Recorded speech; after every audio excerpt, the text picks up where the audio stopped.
viewers. This is the newest episode of our podcast, The Slarskey Brief.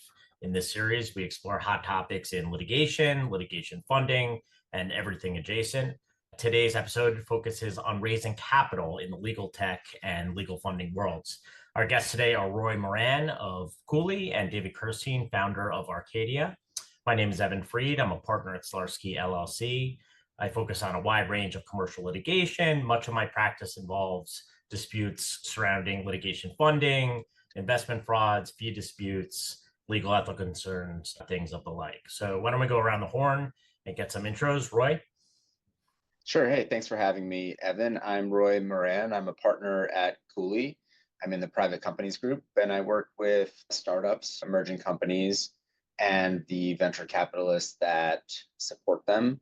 And I work on matters from formation to general corporate governance, fundraising, and then exits as well. So the entire life cycle. Awesome. Dave? Sure. Dave Kerstein, one of the founders and managing partners of Arcadia Finance. We are a relatively new commercial litigation finance company. We raised capital and had our launch just about a year ago in last June. And although we're a relatively new company, my partners and I have all been doing this for quite a while. I've been in this industry, in the litigation finance industry, for about 11 years at two prior companies. And before that, I was a commercial litigator, spent about 15 years at Gibson Dunn in New York, litigating a range of commercial issues. Awesome. Well, thanks for both you guys for joining today. As you guys know, I had you each on because you have something in common and other things very different from one another. But each of you have recent experience in raising capital in the legal space. So why don't each of you talk a little bit about your experience and how you fit into capital raises there? Sure. My experience is generally representing companies in the legal tech space that are looking to raise capital. And at Cooley broadly, we represent a ton of companies in the space. One recent financing we did was for Harvey AI. They're kind of one of the big names in the legal tech industry. They raised some $300 million from Sequoia and Kleiner Perkins and OpenAI and others at a very high $3 billion valuation. They're a generative AI company that help other companies with contract analysis and due diligence, litigation support, regulatory compliance. But my focus tends to be more on the early side of the house. So I work with other companies, a company called TrialKit, for example, that raised about $4 million, building an AI-enabled platform to assist with discovery for criminal defense attorneys. And another one called Point One that is making AI for attorneys to help build their time and to track their time. And I guess the commonality between all of these companies that I'm seeing is they try to help lawyers spend more time focused on higher value work. So that's part of, why I like working with companies like these. I feel like that's a good thing in the legal community. Awesome. And Dave, obviously you come at this from a different angle. Why don't you tell us about your experience? Sure. So my partners and I started raising capital for the new company in the middle to sort of about the third quarter of 2023, completed the exercise in the second quarter of last year, 2024.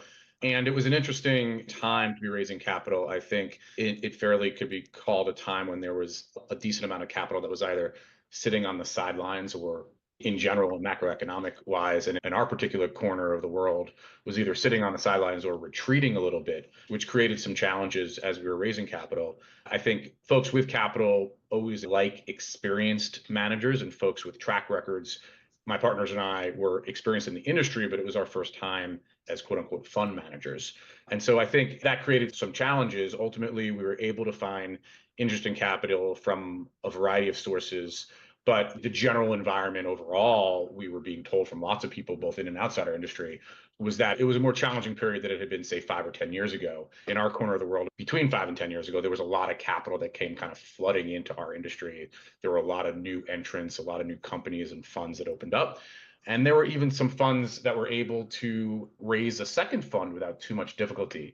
But when it came time for raising third funds, there became a lot of difficulties in the industry, in part because of the long lifespan of the type of investments that we make. And so a lot of the entrants while they had a track record of putting deals on, didn't yet have enough of a robust track record of resolutions to really attract additional capital. I think the two other things that we found is one is capital is always looking for, good, trusted originators and underwriters with a good track record, like I said before. But, as someone raising capital or as someone looking to put deals on, as folks know in this industry, you basically just have to kiss a lot of frogs until you find the right match, both for you and for the capital provider, or if you're looking to make investments for you and the counterparties that you're trying to put investments on with.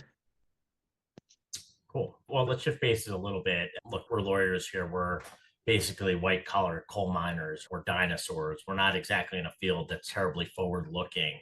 Let's talk about technology a little bit. What sorts of tech innovation are you guys observing in each of your practices?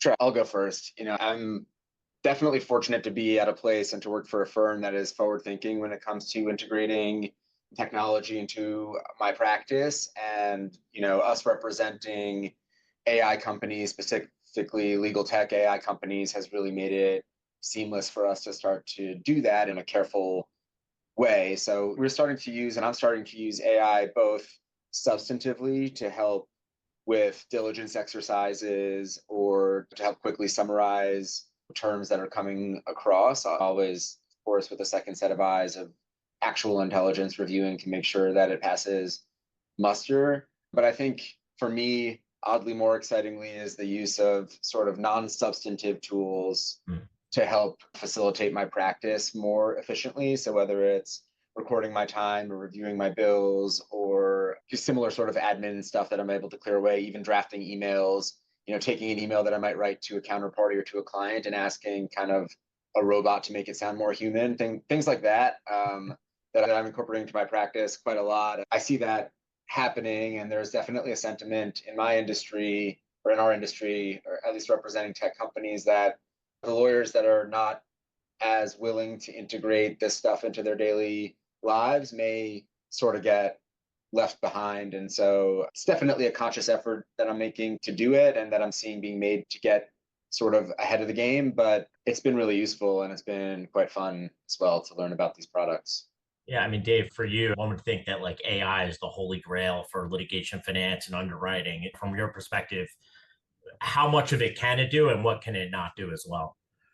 Yeah, it's interesting. On the surface, it seems like that. And I've long kind of had that top line thought as well. And we've explored a good number of AI or automated type of tools for use with our various companies that we've been working at. We've never yet really found anything that we love. I think there's kind of three topics or three areas that it could potentially be helpful, and certainly where people advertise that it could be helpful. And those three are sourcing opportunities, prediction, which is sort of the holy grail of my industry, is sort of like, how are the cases that you're looking at or that you invest in, how are they going to come out? How are they going to resolve? And at what level and for how long? And then three, just efficiency in operations and kind of some of the things that Roy was mentioning, some of which overlap with what we do and some of which are separate. I think so far we've found that the tools that we've seen give us the sort of best bang for your buck with the efficiency side.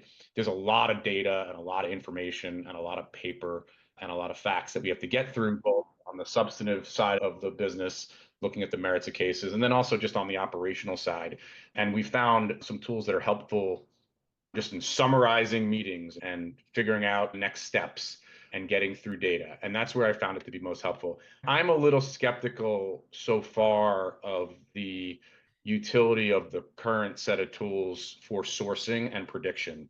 And in part because a lot of the key information is just not visible, I think, to these tools. So sourcing to figure out what are good cases, there's a lot of kind of private information that we have to get in order to determine if a case is good.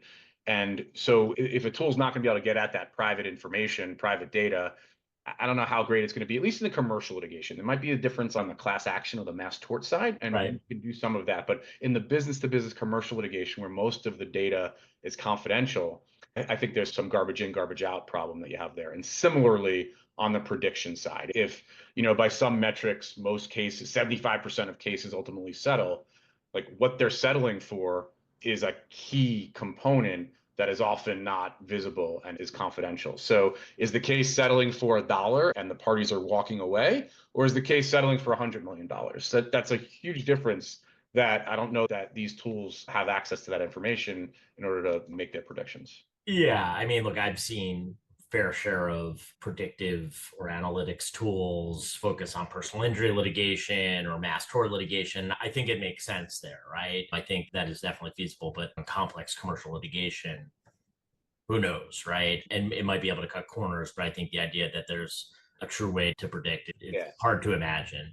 And they're so bespoke, the complex commercial cases. Yeah. There's so many little individual nuances that I'm not sure you can get enough of a robust data set to really make a prediction that you can rely upon. Whereas in the PI world, there's so much data on slip and falls or car accidents that I think it's a little easier to get a good set of data to make predictions on. Yeah, for sure. Well, look, we've touched on AI. Roy, Dave, and I both being litigators, we are frequently envious of the transactional attorneys because you got to see things as they're being built. And by contrast, we're ripping them apart as they're tumbling down. Are there any interesting clients or raises or innovations that you're working on right now or recently worked on that kind of speak to who you are as a lawyer? Yeah, for sure. Actually, what you were just saying, David, is related to what I'm about to talk about, which is a client called Hunterbrook on the sourcing side of the house. So Hunterbrook is a company that's kind of created acting on the premise that lawyers and traders have been making a lot of money off of the work of journalists for a long time, but now with traditional forms of funding journalism like ads and subscriptions becoming less viable, Hunterbrook's trying to recapture some of that value that it creates and give it to investigative journalism with the attendant sort of societal and democratic benefits accruing from the work. So they have, on the one hand, a newsroom that not only breaks investigative stories, but in some cases, they have a hedge fund that trades based on the reporting, and that's able to obviously generate a bunch of value. But the other thing that they are beginning to do is to partner with law firms on for-profit litigation. And so they'll source law firms, or law firms will reach out to them based on their journalism and say, hey, we want to pursue a case inspired by your reporting to secure some restitution for people being harmed or otherwise. For example, I think the first story they ever broke was about UWM, the nation's largest mortgage lender. And according to their reporting, UWM was pressuring independent brokers to steer deals towards UWM. And based on the Hunterbrook report, Boyce Schiller filed a class action lawsuit with allegations against UWM. And that case is ongoing. And in addition, I think the Attorney General of Ohio has opened an investigation on UWM as a result. And so this is one example of a really innovative company that has kind of a newsroom and a hedge fund, and other getting into, in their own way, sort of like litigation. I think it's a really cool sort of company that sits on the edge of a bunch of different things, trying to shake things up. And for me, that's really interesting and exciting. And so I'm happy to be taking part in that client. Yeah, I mean, look, for us, this is obviously all really exciting because it's things that we work on and we're making innovation within our own profession, which is kind of cool. But for others, I can imagine there being a little bit of an ick factor in investing in legal more generally or litigation, certainly. Have you guys come across this in any form or fashion? Or like, what do you say to an investor or somebody speaking to an investor who might not feel entirely comfortable with investing in the legal sphere? I think you just have to be cards on the table, eyes open, and candid about what the type of things that you're generally investing are, and make sure that they're a match for the potential investor. I mean, it might sound obvious, but there are times when capital and what they're investing in are mismatched. And it's in part just from sometimes a lack of education or a lack of knowledge about the space. And I think it's just a good kind of thing to keep in mind, and a lesson that it's important to have a good match between the capital and the company, both in subject matter and in the type of investments and in the time frame of investments. I think sometimes people get hung up in my space in litigation finance world with not quite understanding the duration of the investments and the time horizon, and whatever the average duration is, still that means that there's things on on the other ends of that spectrum. And it's really important to make sure you're matched with your capital properly.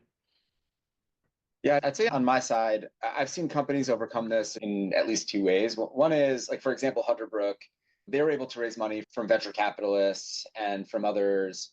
Part of the reason that they're able to do this, despite it being kind of legal in nature, is that they're mission driven and they're looking to expose wrongdoing. And much of the litigation that they're generating has to do, I guess this is the case with most litigation, but has to do with some public facing important issue that they've discovered someone acting improperly in a sort of egregious way. And so people can get behind that. I'd say the other thing is I'm seeing more success on balance with companies that are raising in the legal tech space anyway, raising with a product that isn't trying to replace a lawyer or trying to replace the substantive legal work. Like, it's not going to court for you. It's not, writing your brief for you. It's instead automating some process that otherwise customers might be charged for and lawyers might hate doing. And it's replacing those things and making them more efficient in a way. And so, yes, it touches on the law in the broad sense, but it isn't the law itself. Yeah, for sure. How about when raising capital, the possibility or the risk of simply launching too quickly? I know that's a risk in basically any business, but is that particularly pronounced in the legal tech or litigation finance space? And what do you do, or how do you counsel somebody on how to mitigate those risks? Yeah, for sure, a huge risk for a company that's trying to, especially when they're touching on the substantive part of the law, they're trying to give sort of advice when it comes to some regulatory regime or trying to solve some other problem that actually has tentacles with the law itself and interpretation of the law. Coming out too quickly and getting it wrong can be fatal to the company. And so my advice, easier said than done, is to raise enough money and to give yourself long enough runway to run enough experiments to make sure that you're getting it so close to right or exactly right that you don't feel that there's any risk that someone is going to take this, rely on it as if it's legal advice, even though it's not. And then you're exposed or your company's exposed for being wrong. So it's basically raise enough money to get it right and don't rush and be transparent and open to, hey, this is right, but you've got to check it yourself. Yeah, I think that's all great advice. And one thing I'd say is something I touched on before is try to build as much of a track record as you can in doing the thing that you're purporting to raise capital for before you really go out to try to raise a significant amount of capital. And whether that's, being able to use track record from prior companies that you worked with, or being able to build a track record with the current group of folks that you're working with, that is just paramount to what people are looking for before they're going to unlock a lot of capital. And of course, be as prepared as possible. It sounds kind of trite, but in my business, we're touching upon law and finance. And my partners and I are all former litigators, lawyers, a lot of experience there. We've had a lot of experience at litigation finance companies putting on deals. But besides knowing about the legal aspect of it, we had to make sure that we were nailed down on the business plan and the finance aspect of it before we really went out to capital providers. And I've also seen it on the other side where there are folks that are really experienced in the world of finance and purport to want to be raising a litigation finance company, but they're not so experienced in the law aspect of it. And so making sure you have the right partners and the right advice on all sides of your business is really important.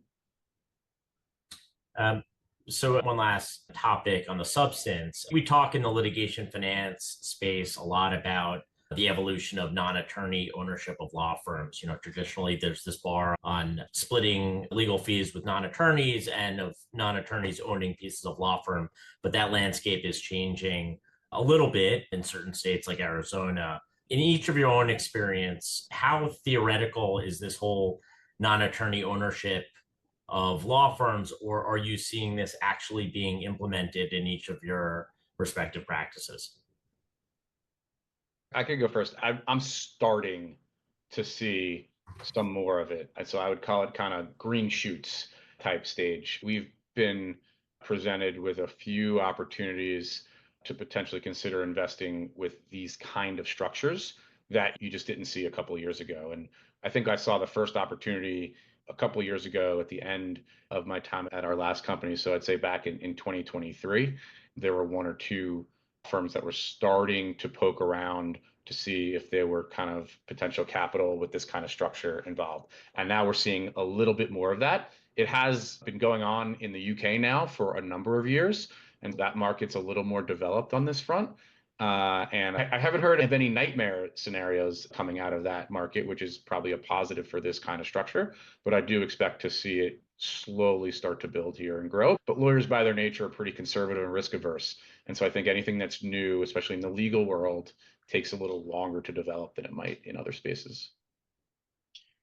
Yeah, I generally echo what you just said, David. I'm seeing, especially the legal tech companies poking around this setup in Arizona. And I'll say that 100% of the time when someone asks me a question about it, my first call or email is to Evan to be like, hey, what do I do with this question? What are we does this make any sense? Can we make this work? I think, again, because I work largely with non-lawyers, I work with startup founders, I think they're more risk seeking or more sort of willing to dip their feet into something that's new and make the most of it for themselves. And so I think that it's definitely an opportunity that people are starting to investigate. I haven't quite seen it play out yet myself either, so I would describe it as green shoots too, but I'm optimistic that it will be beneficial for my clients and that good will come out of it more than bad. Awesome. Well, for each of you guys, what are your predictions for the next few years in terms of investments you're looking to make or evolutions in legal tech or to your own practice? Yeah, for me, I expect the next couple of years still to be, as far as investing in legal tech, still to be focused on the sort of picks and shovels, or I don't know what the phrase is, axes and shovels, the tools that are used by lawyers to do their work rather than the actual sort of substantive legal work itself. And I think that those businesses that are really doing that well and are helping lawyers really focus on the high value work are the ones that are going to be funded much more than the generative sort of, we're going to prepare the legal stuff for you type companies. And I don't know whether there will come a day where there will be a product that can replace the high value work. I'm open to that being the outcome. That wouldn't be amazing for me personally.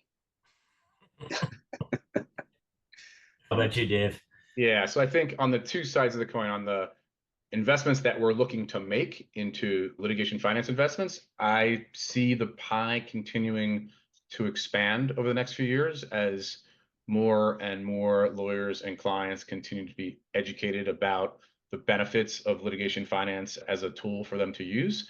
We've seen continued increase uptake in the market at all levels of different kind of firms and clients that are interested. And so I do see that continuing to grow. Sometimes the size of the deals have been growing and the interest in using funding has continued to grow. And I think that will continue. As far as investments into funders, I think what I've just said a moment ago is a positive. There will be continued deal flow and opportunities, which should attract investors. I think it's kind of a, on the one hand, on the other hand. On the one hand, our industry and investments into our industry can be sensitive to interest rates and increased interest rates. And so it's a little bit dependent on that. We see interest rates maybe starting to creep up a little bit, and what will happen there, who knows? But that can sometimes be a drag on investment into our space because it's mostly illiquid type of investment. And if an investor can earn a high rate of return on something less esoteric, more predictable on when the cash comes back, that sometimes leads to people not wanting to put investments into this industry. On the other hand, when there is increasing uncertainty in the market, like we've seen now, an asset class like litigation finance, which is uncorrelated to the overall economic performance of the market in general, with potentially high returns, can be pretty attractive for diversified investment portfolios. So it's a little bit of an on the one hand, on the other hand, it's kind of, let's see what happens in the market over the next few years, I think will be partly determinative of it. Oh, for sure. Well, guys, thank you so much for joining. Dave, Roy, always a pleasure catching up. Viewers, thank you for checking in on the Slarskey Brief, and we'll see you next time. Great. Thank you. Thanks a lot.